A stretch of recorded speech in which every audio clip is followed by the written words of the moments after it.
Maglagay ako ng 2 pirasong itlog sa bowl.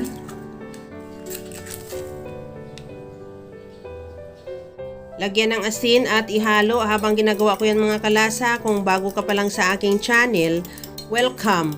At huwag kalimutan mag-subscribe at i-click ang bell button para sa mga notification. At kung dati ka pa, welcome back at i-follow mo na rin ako sa aking Facebook page Lasang Pilipina. At lagyan ko na rin yan ng cooking oil or mantika. Lagyan ko na rin ng vanilla. At maglagay na ako ng tubig. 2 cups yan na tubig ang nailagay ko lahat, pero inunti-unti ko muna. Una muna naglagay ako ng 1 cup at saka dinagdagan ko na lang ulit ng another 1 cup. At ihalo lang din, pagkatapos i-set aside muna.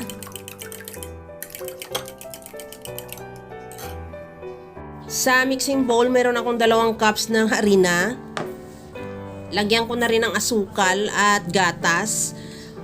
Any powdered milk, any brand, pwede. At maglagay na rin ako ng baking powder. Ihalo hanggang sa magmix yung lahat nating dry ingredients.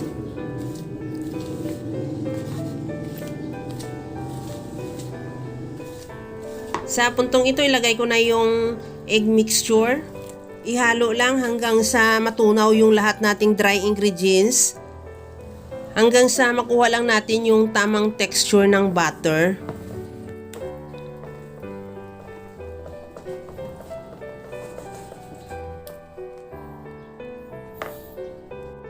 Mag-brush na rin ako ng mantika sa kawali at mag-scoop na rin ako ng butter at ilagay na rin. Pagkatapos yan, antayin na lang natin yan na mag-set yung taas o makita mo na parang nagbabubbles na kagaya niyan. Pwede na natin yan baliktarin.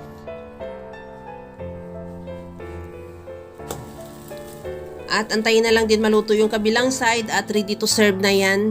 At ilagay na lang natin yan sa ating serving plate.